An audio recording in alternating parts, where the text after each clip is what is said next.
In this video today, we're going to look at the 80-20 rule.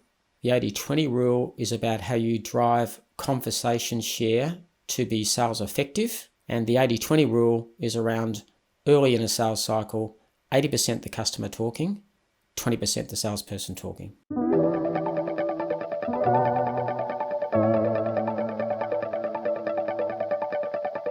I'm often asked about what I think is the best or the most important skill in selling, particularly for people coming into the business early. The best way to describe it is perhaps to tell a bit of a story about myself when I came into selling from a completely different industry. I mean, there's no great secret in my book that selling is founded on good questioning, and good questioning technique is one of the things that we're really big on in terms of what we teach, particularly early in someone's career. I transitioned from a completely different career to selling, and I did about 5 years in real estate, and then I transitioned again into business-to-business selling with a major airline in Australia.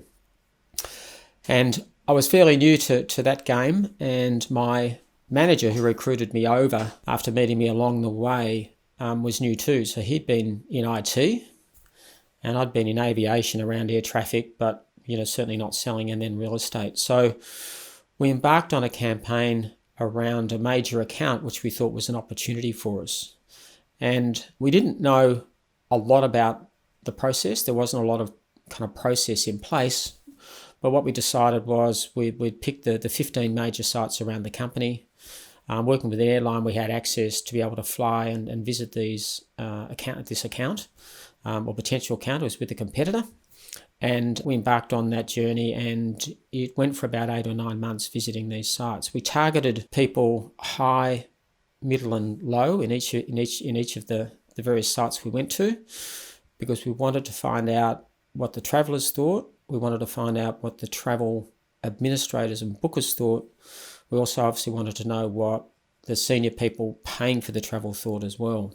So we planned out our questions, and off we went. And we didn't really know what problem we were looking to solve. And obviously, everything in sales is about an opportunity or a problem. We call that POP, problem or opportunity, and it's about finding the major opportunity or problem that you can solve for the customer. So we went armed with our questions, and we made appointments, and having a high-profile brand behind us, it was probably pretty easy for us to get appointments, which was fortunate. And we asked that same series of questions pretty much right along the journey, with a bit of finessing along the way. We were disappointed early because we thought we were going to hear a lot from travellers, and airline is a lot about obviously the customer experience, that whole journey from booking to airport to waiting to boarding. And what we actually found really early was that the travellers were actually pretty happy. So we continued. One of the key fact questions or situation questions, whatever methodology you use, is a situation or a fact question around what they did with travel. One of the key questions we kept asking was, what's your travel budget and how much you're spending each year on travel? We obviously wanted to know that just as a fact. We also wanted to size the opportunity from the point of view of our organisation. What we found as we went was that they couldn't answer that question. So it was really interesting that it was a major organisation, and there was a lot of different things going on with travel agents and internal and external, and actually really couldn't put a handle on the spend. So over that 7 or 8 month journey, we tried to size the opportunity, and we wrote a report on what we found. And what we found really, that the opportunity was an unexpected opportunity. The opportunity was that they didn't know how much they spent. So we reported back to the organisation.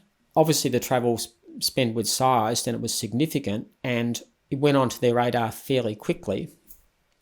And they went into a tender process around choosing airlines, travel providers, and so on. And again, being naive, we didn't think too much more about it. But what we worked out later, when we did a lot more training around selling with solution selling and spin selling and some of those methodologies that you may know of, what we found out was that one of the value-adding things for a customer is if you can find an unanticipated problem or an unexpected problem or an uncovered problem, and actually naively we'd done that. So they went into a tender process. And interestingly enough, when the requirements for the tender came out, they were pretty much shaped around our findings in the report. So another thing we found there was that if you do your discovery well and you understand the opportunity well, you're in a position to shape the needs or to shape the problem that you're solving, and that clearly put us in front in terms of the depth of work we've done, the understanding of the problem. The account went to tender, and fortunately we won the business. So that was a great lesson for us really early around the importance of asking questions, and particularly around not going to a customer trying to think about what a solution is too hard before you've done the diagnosis. So old saying around that is diagnose before you prescribe, like a doctor would, like a GP would. That was a really salient lesson for us really early. That whole piece around shaping the opportunity and understanding the requirements and getting to write the requirements also came through early when we did some work with a major telecommunications company, and they had a different problem. The problem was that they had customers sending them requests for a proposal completely uninitiated by them. So by surprise, every week, no offense to the sales team, there were tenders coming in, and there was 5 to 10 tenders coming in every week, which presented opportunities for them. What we'd learned out about that earlier in terms of helping that customer was that if we read the tender, we could understand the supplier who was probably the incumbent or who had done the previous work by the way they had shaped the customer's problem around their solution. So how we helped that customer was to read through those tenders and sort out which ones were written by a really well entrenched competitor where there was little or no hope maybe of winning it, and save resources, and focus on the ones that offered a real opportunity because perhaps there was a problem that the current provider wasn't solving. So a little bit of questions today, really important skill. Whatever questioning model you're using, asking questions really easy early.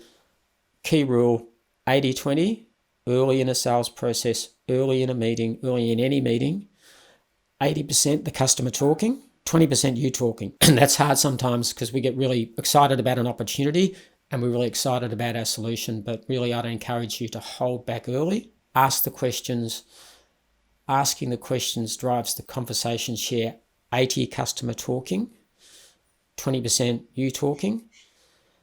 That encourages the customer to talk more, to share their needs, and you can hold back later till you fully understand the need, only start selling then. I'm not saying don't sell in that meeting, but I'm saying hold back first 15, 20, 25 minutes of a first meeting, ask the questions, and that skill of asking quality questions will stand you in very good stead for your entire sales career.